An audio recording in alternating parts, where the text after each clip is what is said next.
लेकिन मैं एक बार सुशील के पास वापस जाता हूँ। सुशील जी, बैंक निफ्टी जिसने लगातार आउट परफॉर्म किया, जिसने लगातार अपने लोज को होल्ड किया, 200 डे मूविंग एवरेज, जिसको खैर आप ज़्यादा इंपॉर्टेंट नहीं मानते हैं लेकिन फिर भी उसको होल्ड किया, क्या बैंक निफ्टी पहले ऑल टाइम हाई लगाएगा?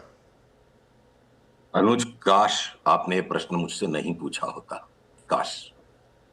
तो उसी का चलिए, जवाब, इसका पूछ जवाब, लिया है तो आप जवाब दे दीजिए। इसका जवाब इस तरह से है। हाँ। मतलब कुछ हो भी जाएगा, इसका ऑल टाइम हाई आ भी जाएगा, तो इसमें तेजी का दांव लगा के पैसे कमाना बहुत ज्यादा कठिन काम है कंपेयर टू स्ट्रेट फॉरवर्ड पैसा आपको जो दुनिया भर के और सेक्टर्स में बनेगा।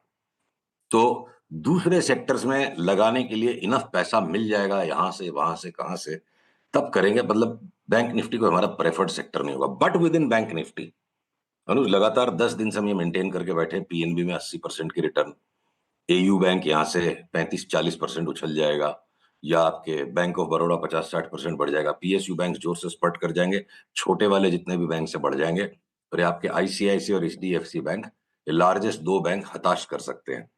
तो छल कपट होगा, पर लार्जली जब पूरे बाजार को ऊपर फटना है तो छोटे वाले बैंक्स तो स्ट्रेट फॉरवर्ड सीधे बैट से छक्का मारने वाले स्टॉक के चार्ट्स हैं, और दुनिया भर के बाकी के सेक्टर्स हमें ज्यादा सरल पैसा दिखता है। ये एचडीएफसी और आईसीआईसीआई बैंक ने ना थोड़ा क्लेश मचाया हुआ है।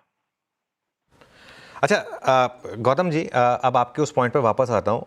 एफआई की सेलिंग आपने कहा कि शायद थोड़ी कम होगी। हमने फ्राइडे को ही देख लिया, वो फ्राइडे को ही एफआई की सेलिंग कम थी और उन्होंने इंडेक्स में शॉर्ट्स भी अपने काटे और लॉन्ग भी थोड़े से ऐड करे। आप, आई एम श्योर आपकी आपस में चंदन से और बाकी रामदेव सर से ही बात होती होगी। क्या यहाँ से, क्योंकि पोजिशनिंग मार्केट की इतनी ज़्यादा वीक है, इतनी ज़्यादा बेरिश है, और कुछ नहीं तो एक बार के लिए निफ्टी में 1000-1500 पॉइंट की रैली बनती है ना गौतम जी? से अनुज, आप जब 500,000 पॉइंट आजकल मूवमेंट होना बड़ी बात नहीं, क्योंकि आप 25,000 के करीब निफ्टी पे बात कर रहे हैं, तो उस पे 500 और 1000 पॉइंट इज हार्डली 3-4%। तो वो हो भी सकता है, मतलब I am not denying that. इसलिए आपने देखा कि थोड़ा बहुत बाजार को भी सेंस रहा था एग्जिट पोल्स के बाद। I think axis my India का भी नंबर आया था डे बिफोर यस्टरडे, जहां उन्होंने करीबन 180-175 सीट्स का प्रेडिक्शन किया था फॉर महायुति। तो थोड़ा बहुत मेरे को लगता है कल का जो मूव था बाजारों में, वो प्रीएम्प्ट कर रहा था महाराष्ट्र इलेक्शन के रिजल्ट्स को। बट देखिए क्या होता है अनुज, ये स्टेट इलेक्शंस का जो दौर रहता है, ये 4-5 दिन बाजार में रेलेवेंट होता है।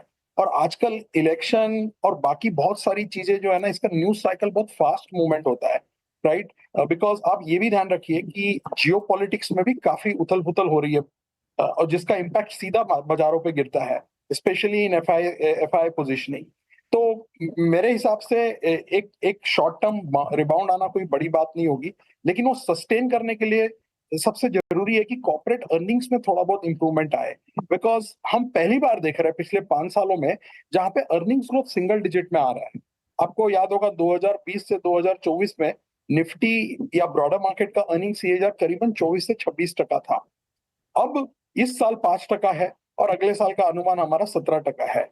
इसमें क्या हुआ है अनुज, एक एक जो अच्छी चीज ये हुई है, पिछला जो करेक्शन आया है 5-6 महीने से, जो बाजार एक रेंज में आ गया है, आज के डेट पे अगर आप देखते हैं तो ट्रेलिंग 3 ईयर बेसिस पे as of yesterday's closing Nifty has given you only 11% CAGR returns on a 3 year basis, जो कोई बहुत ज्यादा ये नहीं है। हाँ, मिड कैप और स्मॉल कैप इंडेक्स ने 20 और 17% का सीएजीआर दिया है आज भी, अगर आप ट्रेलिंग 3 ईयर्स देखते हैं।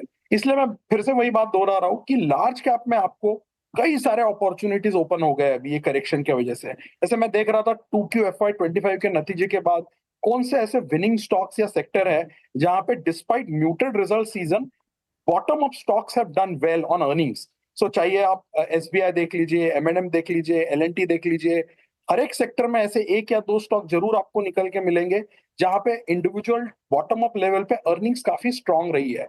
ट्रेंड हो, चाहे पेज इंडस्ट्रीज हो, मैनकाइंड हो, I mean every sector you have one or two such ideas where stocks have corrected and earnings have done well. So now थोड़ी रूम क्रिएट हो गई है वहां पे अपसाइड के लिए। तो मुझे लगता है इन्वेस्टर्स को उस पे ज्यादा फोकस करना चाहिए, क्योंकि मैक्रो लेवल पे कई सारे न्यूज फ्लो आते रहेंगे जाते रहेंगे, वो ज्यादा दिन रेलेवेंट नहीं रहता है। बिल्कुल नहीं, बहुत बहुत बहुत सही बात कही आपने। एक काम करते हैं, हमको ब्रेक लेने की ज़रूरत है। आज सैटरडे है तो थोड़ा ब्रेक ले सकते हैं हम। ब्रेक लेकर लौटेंगे और इस चर्चा को आगे बढ़ाएंगे।